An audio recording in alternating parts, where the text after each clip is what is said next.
Hello students, in our today's session we are going towards the second part of the third chapter, that is properties of natural resources, and second part is properties of water. In our last video we had seen properties of air. Hope you all remember those properties, and today we will see water. As air is important for life, water is also important. In fact, many a times we tell that water is life. Today we are going to see about water. Water is in liquid state or it is fluid. It flows. It can flow anywhere. It can go in small cracks or in any small place. It can occupy space anywhere, wherever. When we try to put water in any, it does not have any shape, but it takes the shape of the container. It has mass and it has volume.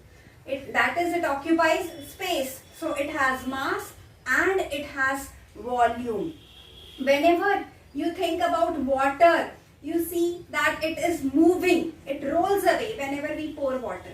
But students, try one thing, apply some oil on a plate and try to pour water in it. You will see that it will not flow normally.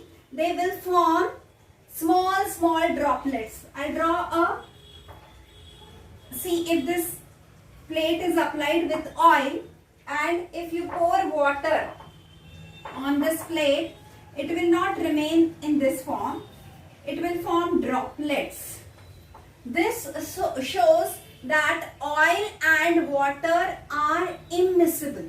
We had seen in first chapter on the lotus leaves, the water forms droplets because it is covered with oil. So these droplets show that water is not miscible in oil. Further, you can do a simple experiment. Take a bottle, fill it with water and mark the amount or mark the position of water with a marker. Put it in a freezer and observe it after the water has freezed. The marked position is this, and you will see that the water has changed into ice and it has come a little above. This shows that water expands on freezing. Generally, all solids, they contract on freezing, or liquids contract on freezing. When they go into solid form, they contract. But if you see water, what had happened to this bottle of water in the freezer? You had marked up to this mark and now you are seeing that it has come above, which shows that water, instead of contracting on freezing, it has expanded on freezing. Up to 4 degrees Celsius, water also behaves normally. It contracts. But at 4 degrees Celsius, what happens? It starts expanding. So the density of water is maximum at 4 degrees Celsius. If you put some ice cubes in water, now what are ice cubes? They are also water. They are the solid form of water. You see that they float on water, which shows that the density of ice is less than that of water. You can try this for many things. Take a bowl of water or a tub of water and try to put many things in it. Different things. You try to put your pencil, try to put your rubber, try to put a spoon and see what happens. Some things sink in the water, whereas some things float on the water. काही वस्तू पाण्यामध्ये आतमध्ये चालले जातात आणि काही वस्तू वरती तरंगतात. So why this happens? कोणत्या वस्तू वरती तरंगतात? ज्या वस्तूंची डेन्सिटी ही पाण्यापेक्षा कमी आहे त्या वरती तरंगतात, आणि ज्या वस्तूंची डेन्सिटी ही पाण्यापेक्षा जास्त आहे, the material which has density more than that of water, they sink in water. A stone will sink in water, your rubber eraser will sink in water, but your pencil will float on water. Then what is the concept? For this, you saw now that the substances which have density more than water, they sink in water, and which have less than water float. So what is density? First of all, understand the concept of density, students. Density is the ratio of mass upon volume. Density is equal to mass upon volume. This shows that it is directly proportional to mass and inversely proportional to volume. What is mass, students? The amount of material present in a substance is mass. The amount of material present in a substance is mass. You see, and it is measured in grams or kilograms. And density or volume is measured in cubic centimeters. What is volume, students? It is the space occupied by a substance. It is the space occupied by a substance. Air occupies space. Now see, this is a box, or for example a classroom. In our classroom, when there are only 2 students, the density is less.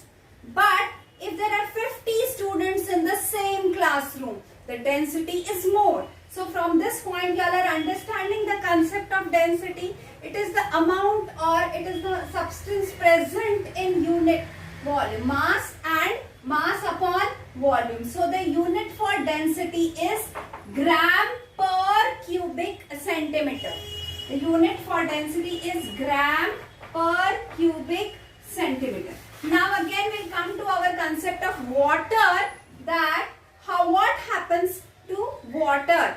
As the water expands, its volume will increase. Naturally, I had shown you the photo, I had shown you that bottles, the 2 bottles. See, this was the amount of water, and when it became ice, the amount became a bit more. So its volume has increased, and density is inversely proportional to volume. So if volume increases, density decreases. So the density of ice is less than water as the volume has increased. Now think about mass. I told you what is mass. It is the amount of particles present in the substance. Now they have not changed. So mass remains the same and volume increases. Hence ice floats on water. And this type of behavior, generally when liquids freeze, the particles come near each other and they contract. But in case of water, the opposite thing takes place. पाण्याच्या बाबतीत अगदी विरुद्ध होतं. ते particles जवळ येण्याऐवजी ते लांब जातात किंवा एक्सपांड होतात. याच्यामुळे बर्फ हा पाण्यापेक्षा व्हॉल्यूम मध्ये जास्त होतो. त्याच्यामुळे त्याची डेन्सिटी कमी होते आणि तो पाण्यावरती तरंगतो. पाण्याच्या या वागणुकीलाच म्हणतात anomalous behavior of water. This is called as anomalous behavior of water. Anomalous behavior मराठीमध्ये यालाच असंगत आचरण म्हणतात. संगत म्हणजे जशाप्रमाणे सगळंच वागतायत तसेच वागणे. सगळे कसे वागतात? म्हणजे टेम्परेचर कमी झाल्यावरती कॉन्ट्रॅक्ट होतात आणि टेम्परेचर वाढल्यावरती एक्सपांड होतात. आता सगळे तसे वागतात म्हणजे नॉर्मल संगत आचरण. बट वॉटर काय करतो की टेम्परेचर कमी कमी होत जाताना तो कॉन्ट्रॅक्ट होतो, पण फक्त 4 डिग्री सेल्सिअस पर्यंत. 4 डिग्री सेल्सिअस नंतर इट स्टार्ट्स एकदमच तो वागणूक बदलून टाकतो. कॉन्ट्रॅक्ट होण्याऐवजी तो एक्सपांड होऊ लागतो आणि ज्यालाच म्हणतात anomalous behavior. Not normal, anomalous behavior. And due to this behavior, many of the things in the world take place. In cold regions, the animals can live or continue their life processes because of this behavior. आता ते कसं शक्य आहे? You see what happens की आता हे एक मोठं तळ आहे आणि हे पाण्याने भरलेलं तळ आहे. आता जसं तापमान कमी होत जाईल तसं वॉटर कॉन्ट्रॅक्ट होत जाईल. पण 4 डिग्री सेल्सिअस नंतर हा जो वॉटर आहे तो एक्सपांड होऊ लागेल आणि तो बर्फ तयार होईल. आता हा जो बर्फ आहे तो पाण्यापेक्षा त्याची डेन्सिटी कमी असल्यामुळे हा बर्फ वरती येऊ लागतो.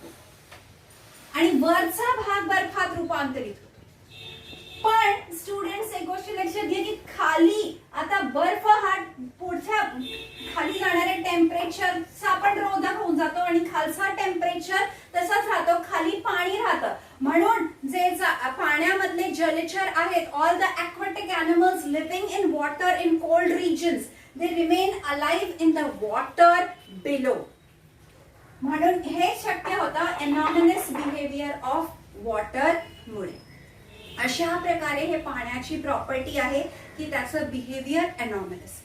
डेन्सिटीचं कन्सेप्ट अजून एकदा क्लिअर करून घेण्यासाठी एक छोटासा प्रयोग आपण अजून एक करूया. एनॉमलस बिहेवियर तुमच्या लक्षात आलंच असेल. आता बघा, आपल्याला जर आपण पोहायला जातो तर आपण रिव्हर मध्ये पण पोहू शकतो, स्विमिंग टँक मध्ये पण पोहतो, किंवा आपण सी वॉटर मध्ये पण तुम्ही बघितलंय की बरेच जण पोहायला जातात. Many of them go for swimming. So where is it easier to swim, in sea water or in river water? तर students, it is very easy to swim in sea water. का बरं सी वॉटर मध्ये swim करणं easy आहे? याच्यासाठी मी तुमच्या समोर एक छोटासा प्रयोग केलेला आहे आणि तो मी आणलेला आहे. Here I have C water in this glass. आता मी सी वॉटर कुठून आणणार? I have taken salt and mixed in this water. C water खारट असतं, म्हणजे सॉल्ट असतं त्याच्यामध्ये, आणि याच्यामध्ये मी आपल्या नदीचं पाणी घेतलेलं आहे. म्हणजे माझ्याकडे 2 ग्लास भरून वॉटर आहे. आता एक लेमन आहे माझ्याकडे. मी हे माझ्या रिव्हर वॉटर मध्ये टाकते. स्टुडंट्स, तुम्ही बघा काय झालं, ते खाली गेलेलं आहे. आता हा लेमन मी काढते आणि सी वॉटर म्हणजेच सॉल्ट मिक्स केलेल्या पाण्यामध्ये टाकते. बघा, तो तरंगते. तर का असं होतंय? Why does this take place? Because मी काय केलं, पाण्यामध्ये सॉल्ट टाकल्यामुळे त्याचं मास मी वाढवलं. ते सॉल्ट काय होतं, पाण्यामध्ये डिझॉल्व्ह होत जातं, डिझॉल्व्ह विरघळून जातं. तेवढाच पाणी, पण ते पार्टिकल्स जास्त झाले आता तेवढ्याच एरियामध्ये.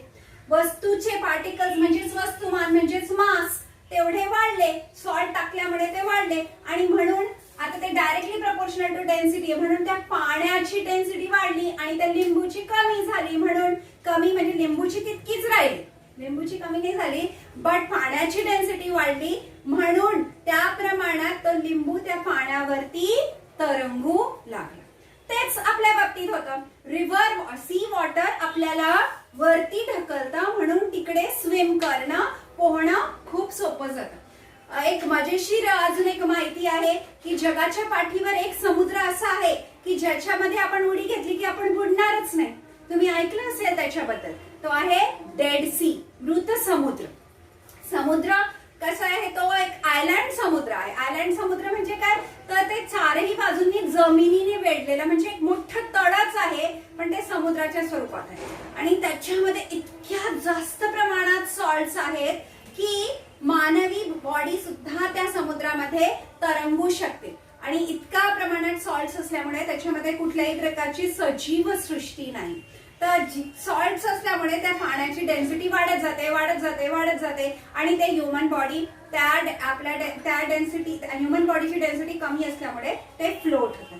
तर अशा मजेशीर गोष्टी जगाच्या पाठीवर आहेत आणि ते का होतात हे आपल्याला लक्षात येत आहे. हा आता दाखवलेला प्रयोग सुद्धा तुम्ही सगळे जण करू शकता. तर डेन्सिटी हा कन्सेप्ट तुमच्या सगळ्यांच्या लक्षात आला असेल. एखाद्या वस्तूचा मास वाढवत गेलो तर त्याची डेन्सिटी वाढते, आणि व्हॉल्यूम वाढवत गेलो तर त्याची डेन्सिटी कमी होते. हाच कन्सेप्ट आहे की 1 किलो लोखंड जास्त वजनदार की 1 किलो कापूस जास्त वजनदार? दोघींचं वजन 1 किलोच आहे, पण मास, कापसाचं जे व्हॉल्यूम आहे ते जास्त आहे, आणि लोखंडाचं व्हॉल्यूम जे आहे ते कमी आहे. ती कमी एरियामध्ये तेवढे 1 किलो लोखंडाचे पार्टिकल्स मावून जातात आणि जास्त एरियामध्ये 1 किलो कापूस. तर अशा या डेन्सिटीमुळे वॉटर असंगत आचरण करतो, आणि त्याचा उपयोग सजीव कशा प्रकारे करून घेतात, थंड प्रदेशातले जगण्यासाठी. तुम्ही सुद्धा बघू शकता की बर्फ जेव्हा तयार व्हायला लागतं तेव्हा ते कोणत्या भागावर तयार होतं. फ्रीझर मध्ये भांड ठेवा, पाणी ठेवा, आणि बघा तुम्ही कुठून बर्फ, ती वरून तयार व्हायला लागतं. खालच्या भागाला फ्रीज व्हायला वेळ लागतं, वरच्या भागावरती कारण ते तरंगू लागतं बर्फ आणि ते वजनाने हलकं असल्यामुळे पाण्यापेक्षा ते फ्लोट होते. एक 3 कॉन्सेप्ट आपल्याला इकडे समजून घ्यायचे आहेत आणि ते 3 कॉन्सेप्ट असे आहेत की सल्यूट, सॉल्व्हेंट आणि solution. So what is a solute? Solute is a substance which is dissolved in a solvent. म्हणजे इकडे पाण्यामध्ये मी मीठ विरघळवलं तर ते जे मीठ आहे, सॉल्ट आहे, तो काय आहे?